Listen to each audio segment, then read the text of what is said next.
Kadama TV bakadama abayina babosi baabwe nga bayina enjiibwa Awaka mwegendereze nga nnyo na biki bye bazikozesa. Tokkiriza bosi wo kutta njiibwa n'agikuwa ogenda ogisuuleyo. Tokkiriza bosi wo kubeera ng'akuwa amazzi g'amaze okunaazaamu enjiibwa n'agamba naawe oganaabe kuba mukimanyi nti baganaaba. Buli omubeera n'enjiibwa Awaka babosi abasinga nyiza ogamba 90 oba 99 ku 100 enjiibwa ezo bazikozesa ebintu bya wongo. Tubaleetedde nnyo stories z'enjiibwa nga banaaba enjiibwa bamala ozinaaza amazzi nabo ne baganaaba. Kadamu olwaleero agamba bosi we ayanika enjiibwa ku nnyumba kwasula. Bw'amala okugyanika ate olumala n'asala n'okusala. Basala akayiibwa ako omusaayi ne bageetoolooza akayumba mwasula then olumala ne baanika enjiibwa eyo efudde olumala ate ne bagyanika ku musana. Waliwo wano ebifaananyi byampeereza nga era enjiibwa eri wano bagyanise ku musana ate olumala olw'eggulo n'agiteeka waggulu enkeera ne basala ne wabeera nga eva buli bwajja wabeerawo omusaayi. Bino ebintu okiraba nti bibeeramu ebintu bya wongo, mubeeramu ebintu by'ekinnansi. Tewali nsonga lwaki osala ekisolo ate n'oweetoolooza omusaayi.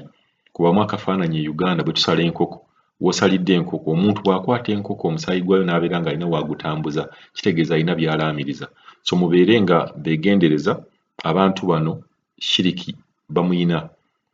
Abamuyina bamukola n'abatamuyina tebamuyina naye nga abasinga bakola ebintu bino. Ate ebintu bino babibunga oba baagala bigende nga bigenda mu bakadamu kuba oluusi babireeta ne bibalemerera. Kati ye agenda n'agamba kambiteeke mu kadamu. Okanda gamba nti bano nga banjagala nnyo angulidde kino angulidde tiketi kubanga buli kintu kyonna olaba kya bwereere. Naye oli ayinza okubeera alina kyakubazaako. Nga bwe twabagamba waliwo kadaama gwe baabazaako ensigo. Ye ne baleeta kadaama ne bagamba twagala kadaama ng'ali bw'ati ne bw'ati ne bw'ati ne bw'ati naye nga ye kyabala just ensigo ye.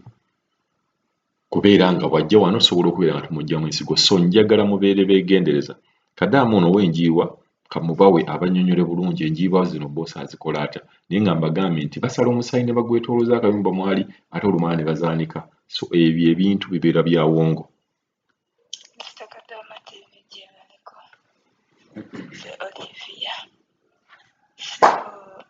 Olaba ako kempa okuweerezaako kafoto ako badde ndabanga waggulu ku kiyumba amanyi zino ennyumba zaffe ze twebakamu bazisimbisa bibaati.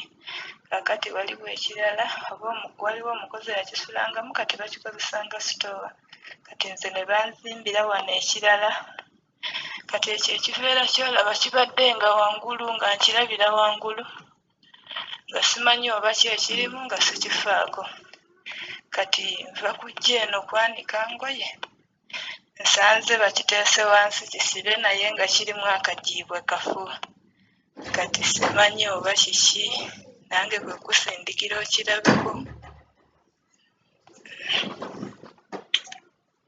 Nze mbadde nkeeranga nga ndaba omusaayi ku luggi lw'enju yange gye neebakamu nga simanyi oba ki. Naye nga ngamba obujiibwa bwe bujja ne bulwanyira wano ne bukwata omusaayi ate ne butonnyeza ku luggi. Kumbe omukyala asala yakasazeeko omutwe n'akateeka bulungi mu kaveera kati akaanika omusana we gugenda n'akawanika waggulu neera akaggyeeyo neera enkya ajja kukateeka wansi omusana gukaakemu naye takasimulula akateeke waggulu. Kati simanyi oba bano abantu